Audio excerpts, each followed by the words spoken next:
Rathlin Island, a remote and rugged landmass situated off the coast of Northern Ireland, with a rich history spanning thousands of years. It is home to a vibrant community that has overcome many challenges to maintain their unique way of life. From its breathtaking natural beauty and diverse wildlife to its fascinating cultural heritage and deep-rooted traditions, Rathlin is a place like no other. Join us as we show life in Rathlin and discover what it's like to live here.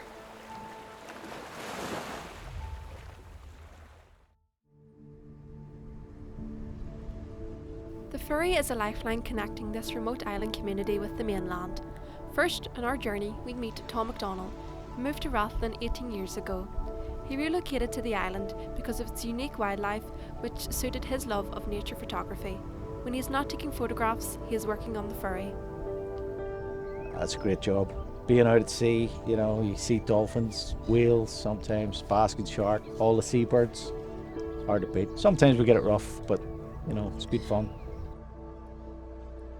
Well, it's a lifeline service really, we need the ferry to bring in the supplies to sustain the island population, Otherwise the island would die if we had no ferry service. So it's definitely needed, that's it. Where I moved here, it was slightly difficult, I must say. It was hard to adjust because people would be suspicious of you. Why are you moving here? Why you want to live here? I just wanted the peace and quiet and to be at one with nature. So it suited me fine. So it worked out all right. Bit difficult, 2 years or so, and then it was fine. My brother died when I was 19, and there wasn't a decent photograph of him. So then that triggered me to start taking photos, and that was way back in 1982.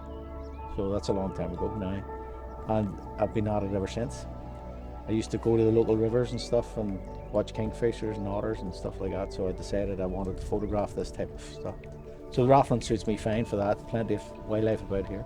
I've been to northern Alaska, Finland, Norway, Sweden, Hungary, Romania, quite a few places. Northern Scotland, I'm just constantly on the go. It's hard to beat, to be honest, to get home. In fact, I'm not too long back from Finland, and as much as I love Finland, it's still nice to get home.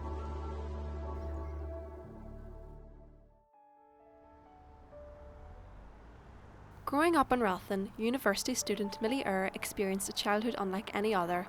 Leaving her family and friends behind, she made the journey to Belfast to attend university, embarking on a new chapter in her life.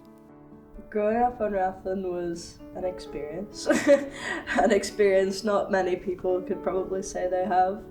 There's not a lot of kids on Rathlin, as you can possibly imagine. I mean, there's more now compared to when I was growing up there, but still not a lot. There's not a lot of people there, but it's quite a mysterious place. When you tell people about it, they ask where you're from, say Rathlin, they're like, what? And you're like, oh, it's an island, and they're like, no, people don't live on islands still, like, that's just not a thing. But then it can surprise you a bit, and it's like people from like Hong Kong and America come over, and I'm like, how did you even find out about here?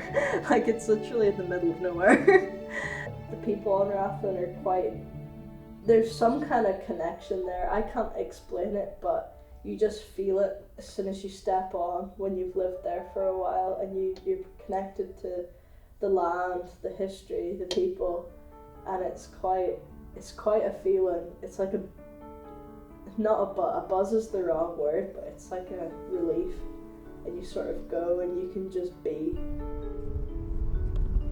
It's a bit of a harsh reality check when you come to a place like a city, but then it almost makes you rejoice a lot more when you get to go home, and it's nice and quiet and peaceful. Moving back, I think that's a question everyone sort of has to ask themselves when they get to this point, and for me, I'm not too sure yet, but I'm not too sure about a lot of things just yet, so but for now, I do enjoy going home quite a lot. When she gets time off, Millie tries her best to return home. Living away means Millie doesn't get to see her family often, so getting home is something she always looks forward to. As we walk with Millie, she shares stories of a spot that holds many memories for her. This is where I spent a lot of my time during lockdown.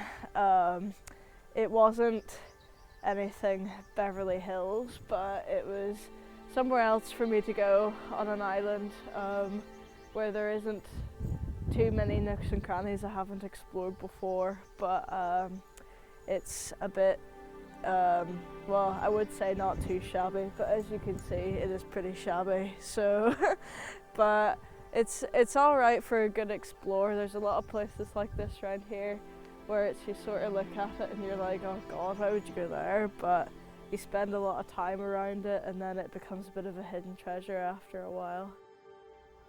It's nice coming home, I think, just because it's sort of like, I was talking to someone about this recently, it's almost, you go to Belfast to get a break from the quiet and then you come back here to get a break from Belfast. Rathlin's a good place where you can sort of see a decent change in the seasons most of the time. At the minute you can sort of see all the wind bushes starting to bloom and a lot of yellow, a lot of blue, a lot of green. It's sort of nice to see everything sort of coming to life again. It's good to be home. The final person we meet on our journey is someone who hasn't moved away from the island, Nikki Sebastian. Nikki moved to Rathlin many years ago and has since embraced the island's traditions, customs and way of life. Any coffees? I'll take tea. My story begins when I was born because my mother was from Belfast, but she was pregnant and then she had to go, in those days you couldn't keep babies, so she had to go to England to have me. So she had me, and then my mummy downstairs, she'd just lost her baby, he died. They said, oh, there's a baby upstairs that's going for adoption, do you want it? So they brought me down and they fell in love with me, you know, so just like that they took me home, yeah. Anyhow, so my birth family were in Belfast, and then a friend of mine bought a house in Ballycastle, and I went to see her and I said, oh, what's that place over there? She said, the Rathlin Island. So I said, oh, should we go there? So we went here, and then we took a little walk along this way, and there was Jerry and his crew were building houses here. And I thought, oh, this is amazing. So I said, oh, are these houses for sale? So they said, yes. And I said, oh, can I buy one? So they said, yes. So I went back and went to the solicitor in Ballycastle. I don't think they believed me, really. And then went back to the Isle of Wight, sold up there, and came here, lock, stock and barrel. Something that attracted Nikki to Rathlin was its history. She now takes us to St Thomas's Parish Church, one of the island's most historic sites. Yes, all these little stones all over the place. They're not just stones, they are markers. Wherever there's a stone, there's somebody under it. But local people know who they are, but there's no, you know, that would be for most people who couldn't afford a headstone. And yes, when somebody's buried, they carry the grave all around the island. Well, no, not all around the island, but they start off and they go all up the top road and then back down by the sea, and then they walk with all the island walking behind. It's really quite moving, yeah. Nikki's love of history extends to the entire island, which is passed down through her late friend Lockie. I thought, I wonder who lived in all these old houses, these ruins. And then, so I thought, well, I'll ask Lockie, who was such a lovely, lovely fellow. He'd been on the island all his life. Very gentle gentleman. Oh, such a dear person.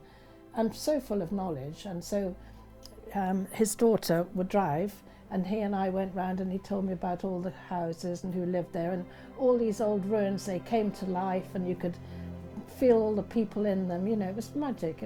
He had such a wonderful way of telling the stories. So it's all his knowledge that I'm only writing down, you know, or telling you about. And it's only through Lockie that I know it all. Computers and laptops, everyone can be quite content in their own little worlds, Before there wasn't that sort of thing, so you go out and meet people, and it was people say, oh, it's very social and very tight knit community, but it's not anymore. No, I can't imagine leaving.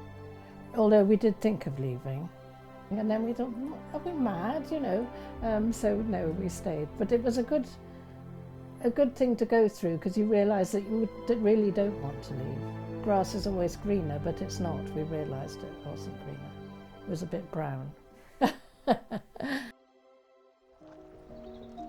After meeting some of the people who live on Rathlin Island and seeing their way of life, we can't help but be in awe and appreciation for the natural beauty and the eccentric community of this remarkable place.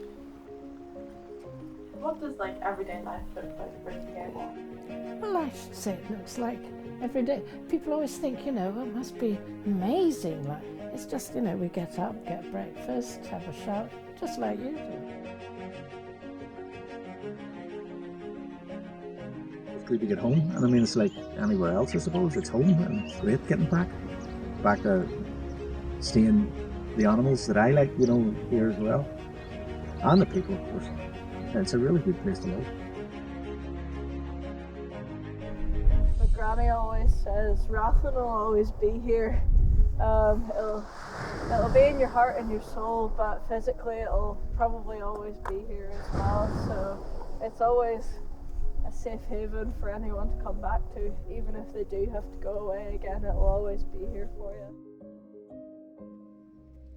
As our journey comes to an end and we leave Rathlin behind, we are left with a finer portrait of this special island and the people who call it their home,